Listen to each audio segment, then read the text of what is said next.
Good morning students. आज हम start करेंगे बच्चों डिफरेंशियल इक्वेशन की एक्सरसाइज 9.6। टॉपिक है हमारा linear differential equation. Linear differential equation क्या होती है? Are differential equation of the form dy upon dx plus P Y is equal to Q, जहाँ p and q are constant और function of x only is known as a first order linear differential equation. वह अवकल समीकरण जिसका रूप dy upon dx plus P Y is equal to Q, जहाँ p व q या तो x में फलन हो या फिर अचर हो, रैखिक समीकरण कहलाती है। तो एग्जाम्पल जैसे dy upon dx plus 1 upon x y is equal to sine x। तो यहाँ पर क्या है हमारा p और q या तो x में फलन होंगे या फिर हमारे p और q एक कांस्टेंट डिजिट होंगे। ऐसी इक्वेशंस हमारी डिफरेंशियल इक्वेशन कहलाती हैं। अब देखो y में क्यों नहीं होगा? अगर यहाँ पर p आपका y में होता है तो y की पावर 2 हो जाएगी, तो वो y की पावर लीनियर नहीं रहेगी ना। लीनियर कब होगी? जब हमारे वेरिएबल की पावर हाईएस्ट 1 होगी। तो p और q हमारे y में नहीं होने चाहिए, ठीक है। दैट मीन्स या तो वो x ही होंगे या कांस्टेंट में वेरिएबल कांस्टेंट होगा। ऐसी इक्वेशंस हमारी डिफरेंशियल इक्वेशन होंगी। इसका सॉल्यूशन कैसे करेंगे हम? जो भी आपको डिफरेंशियल इक्वेशन दी जाएगी dy upon dx plus P Y is equal to Q. Step 1 क्या होगा आपका? पहले आप अपनी इक्वेशन को इस फॉर्म में बनाएंगे, ठीक है, और p और q की कंपेयर करेंगे। p एंड q की तुलना करने पर, ठीक है।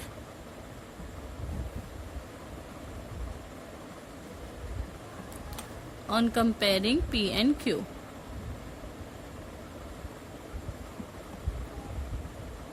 सेकेंड स्टेप क्या होगा आपका?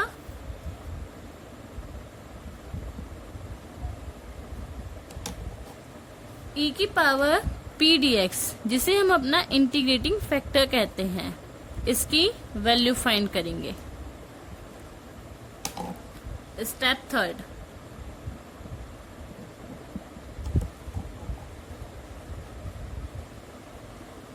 y e की power p dx is equal to q e की पावर p dx में वैल्यू पुट करके अपना क्वेश्चन सॉल्व करेंगे। अब देखो बच्चों, ये टर्म कहाँ से आई हमारी? जैसे आपको दिया गया है dy upon dx plus P Y is equal to Q. पहले तो आपने अपना इंटीग्रेटिंग फैक्टर निकाला if e की पावर p dx। अब इस इंटीग्रेटिंग फैक्टर से पूरी डिफरेंशियल इक्वेशन में मल्टीप्लाई करती, तो क्या आ जाएगा? e की power p dx dy upon dx plus p y e की power p dx is equal to q e की पावर p dx।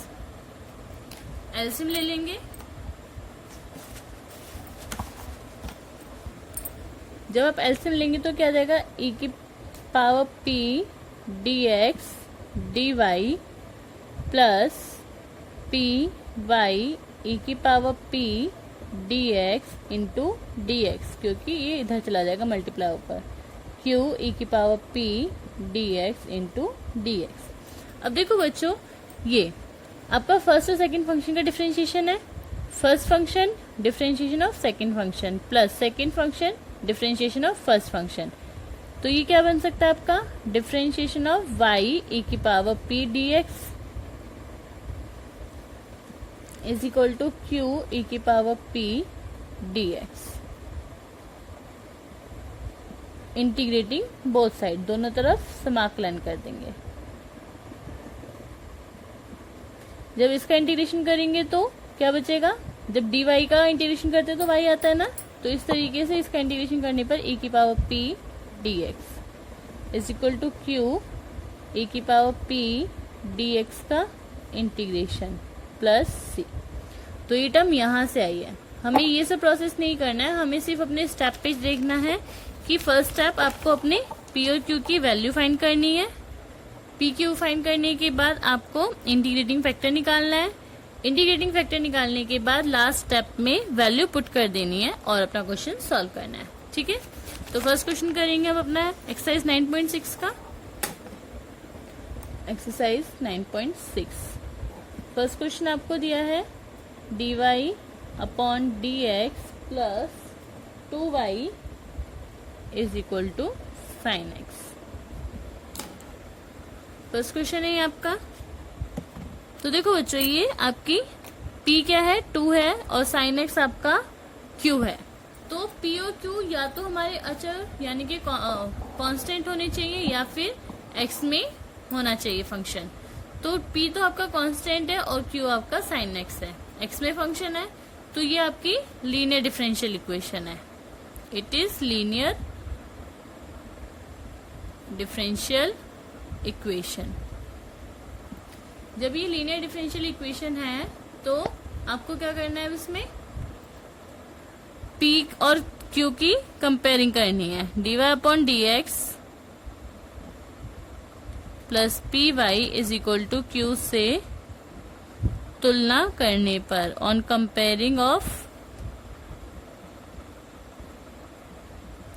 जब तुलना करेंगे तो आपका p तो आ गया 2 और q आपका आ गया साइन एक्स। सेकेंड स्टेप पे आपका इंटीग्रेटिंग फैक्टर। इंटीग्रेटिंग फैक्टर कैसे निकालना है, e की power integration of p dx, यानी कि जो भी e है, e की पावर p का इंटीग्रेशन करना है। तो 2 है यहाँ पर, e 2 dx, 2 तो कांस्टेंट रहेगा, तो dx का इंटीग्रेशन करना है अब हमें, dx का इंटीग्रेशन ex, तो e की पावर 2x। ठीक है, अब लास्ट स्टेप थर्ड क्या है, y e की पावर p dx में इसकी वैल्यू पुट कर देंगे। p dx is equal to integration of q e की power p dx dx। e की पावर p dx की वैल्यू कितनी आई है, e की पावर 2x। इंटीग्रेशन q आपका साइन x है, e की पावर p dx की वैल्यू e की पावर 2x dx। अब आपको इसे सॉल्व करना है। पहले हमें इसे सॉल्व करना होगा, क्यों, क्योंकि यहाँ पर आपको प्रोडक्ट रूल लगाना है। तो आपने इसको इक्वेशन 1 मानकर i मान लिया इसको, क्योंकि पहले भी हम ऐसे क्वेश्चन कर चुके हैं। इनमें से कोई भी टर्म कैंसिल नहीं होते, तो किसी को भी फर्स्ट और सेकंड फंक्शन मान सकते हैं। तो हम e की पावर 2x को फर्स्ट और साइन x को सेकंड मान लेते हैं। रूल लगाएंगे अपना प्रोडक्ट वाला, first function integration of second function minus differentiation of first function integration of second function का होल इंटीग्रेशन, e की पावर 2x, साइन x किसका होता है, माइनस कॉस x का, माइनस e की पावर 2x माइनस इसका आएगा minus minus plus cos x dx, और इसका डिफरेंशिएशन करेंगे तो 2 मल्टीप्लाई में e की power 2x minus cos x plus 2, फिर से फर्स्ट और सेकंड फंक्शन मान लेंगे। तो first and second, first function second का इंटीग्रेशन, कॉस एक्स किसका इंटीग्रेशन होता है, साइन एक्स का डिफरेंशिएशन होता है ना, तो साइन एक्स माइनस e की पावर 2x का डिफरेंशिएशन, e की power 2x into 2 cos x का साइन एक्स dx। ये आपका i बन गया फिर से, माइनस 2 e की power 2x cos x plus 2 e की पावर 2x साइन एक्स, 2 2 जा 4 i, राइट साइड में जाएगा तो 4 plus 1 5i is equal to e की पावर 2x कॉमन ले लेंगे, 2 sin x minus cos x। यहाँ पर अपनी वैल्यू पुट करेंगे प्लस c।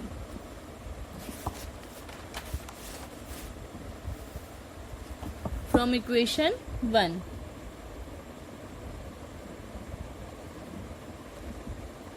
y e की power 2x is equal to 1/5 e की power 2x 2 sin x minus cos x plus c। ये आपका इंटीग्रेशन हो गया। e की पावर 2x से कॉमन ले लेंगे तो 1/5 e की पावर 2x कैंसिल हो जाएगा, 2 sin x minus cos x plus c e की पावर माइनस 2x, क्योंकि इसमें e की पावर 2x से मल्टीप्लाई डिवाइड करेंगे तो डिवाइड वाला ऊपर आ जाएगा। ये आपका आंसर हो गया, क्योंकि आपको जनरल सॉल्यूशन। नेक्स्ट क्वेश्चन है बच्चों, x dy/dx plus 2y x square log x। तो पहले आपको लीनियर डिफरेंशियल इक्वेशन की फॉर्म में इसको चेक करना है। तो यहाँ पर आपका 1 होना चाहिए कोफिशिएंट, तो पहले हम क्या करेंगे, x से डिवाइड कर देंगे। x से डिवाइड करेंगे तो क्या जाएगा,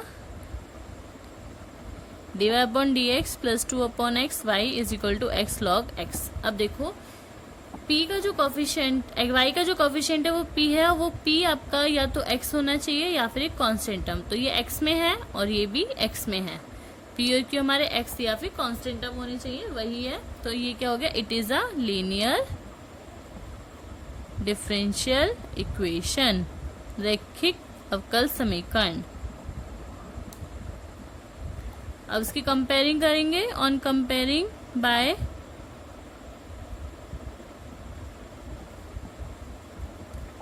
dy/dx plus py is equal to q। तो p आपका कितना है, 2/x और q आपका x log x। अब आप क्या निकालेंगे, इंटीग्रेटिंग फैक्टर। इंटीग्रेटिंग फैक्टर के लिए e की पावर p dx का इंटीग्रेशन, तो क्या जाएगा, ये e पावर 2/x dx। 2 तो कांस्टेंट है, तो e की पावर 2 1/x dx। ये किसका हुआ, log x का हुआ। पावर मल्टीप्लाई में चली जाएगी, e की पावर log x का स्क्वायर। जब e की पावर में log आ जाता है तो ये कैंसिल हो जाते हैं, सिर्फ क्या बचता है, x स्क्वायर। ठीक है, क्योंकि e की पावर log 1 हो जाता है। अब क्या बचा आपका, x स्क्वायर बचेगा सिर्फ। अब आपको अपनी लास्ट टर्म y e की पावर p dx, e की पावर p dx क्या होता है आपका, integrating factor x square is equal to x log x q into integrating factor x square dx plus constant of integration.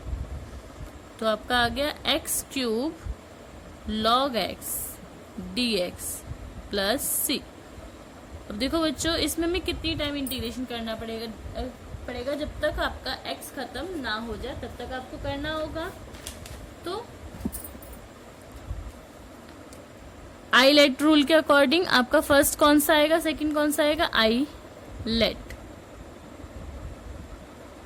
Logarithm first है, algebraic second है, तो logarithm को first, algebraic को second. तो क्या आता है आपका rule, first function integration of second function x cube का इंटीग्रेशन आपका x power 4/4 minus differentiation of first function log x का डिफ्रेंशिएशन 1/x, x की पावर 4/4 इंटीग्रेशन हो गया सेकंड फंक्शन का इंटू dx प्लस c। तो x की power 4/4 log x minus एक x कैंसिल हो जाएगा, 1/4 x cube upon 4 dx plus c। x की power 4/4 log x minus x की पावर 4/4 4 4 जा 16 plus c। y is equal x square common लेके cancel करेंगे तो y is equal to x square upon 4 log x minus x square upon 16 plus c x power minus 2। ठीक है, next question है बच्चों 1 plus x square d y plus 2xy dx is equal to cot x dx। तो पहले तो आपको इसे किस फॉर्म में बनाना है, लीनियर डिफरेंशियल इक्वेशन की फॉर्म में। तो पहले आपका होना चाहिए dy अपॉन dx। तो आप क्या करेंगे, पूरी इक्वेशन को dx से डिवाइड कर दो। 1 plus x square dy upon dx plus 2xy dx से dx cancel is equal to cot x, dx से dx कैंसिल। ठीक है, dy अपॉन dx का कोफिशिएंट 1 होना चाहिए तो 1 प्लस एक्स स्क्वायर से भी डिवाइड कर देंगे। dy upon dx plus 2x upon 1 plus x square y is equal to cot x upon 1 plus x square. अब कंपेयर करेंगे, ऑन कंपेयरिंग तुलना करेंगे हम अपनी किससे, by dy upon dx plus py is equal to q।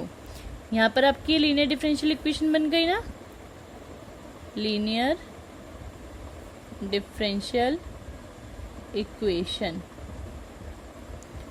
तो p आपका कितना आ गया, 2x upon 1 plus x square और q क्या आ गया आपका, cot x upon 1 plus x square. First step हो गया। सेकेंड स्टेप आपको इंटीग्रेटिंग फैक्टर निकालना है। इंटीग्रेटिंग फैक्टर क्या होता है, e की पावर p dx, e की पावर p का इंटीग्रेशन। तो p की वैल्यू कितनी है आपकी, e की power 2x upon 1 plus x square dx। अब देखिए बच्चों, जब आप 1 प्लस एक्स स्क्वायर को t लेते हैं तो 2x dx is equal to dt आ जाएगा ना, यानी कि ये 1 अपॉन टी बनेगा। 1 अपॉन टी किसका इंटीग्रेशन होता है, log t का। तो हम इसको डायरेक्ट लिख लेते हैं, e की power log 1 plus x square cancel हो जाएगा तो क्या बचेगा, 1 प्लस एक्स स्क्वायर, क्योंकि e की power log 1 plus x square है। जब e की पावर में log होगा तो ये कैंसिल हो जाएंगे, 1 प्लस एक्स स्क्वायर बचेगा सिर्फ। सेकेंड स्टेप, थर्ड स्टेप क्या आपका, y into integrating factor 1 plus x square is equal to integration of q की वैल्यू कितनी है आपकी, cot x upon 1 plus x square into integrating factor integration plus constant of integration. ये भी constant आपका arbitrary constant ही रहता है, इस बात का ध्यान रखेंगे। ये सभी जनरल सॉल्यूशन हम फाइंड कर रहे हैं। 1 प्लस एक्स स्क्वायर से 1 प्लस एक्स स्क्वायर कैंसिल, क्या बचेगा, सिर्फ cot x dx plus c y 1 plus x square. अब बच्चों cot x किसका इंटीग्रेशन होता है, log sin x plus c y 1 plus x square y is equal to 1 upon 1 plus x square log sin x plus c। ठीक है, thank you बच्चों।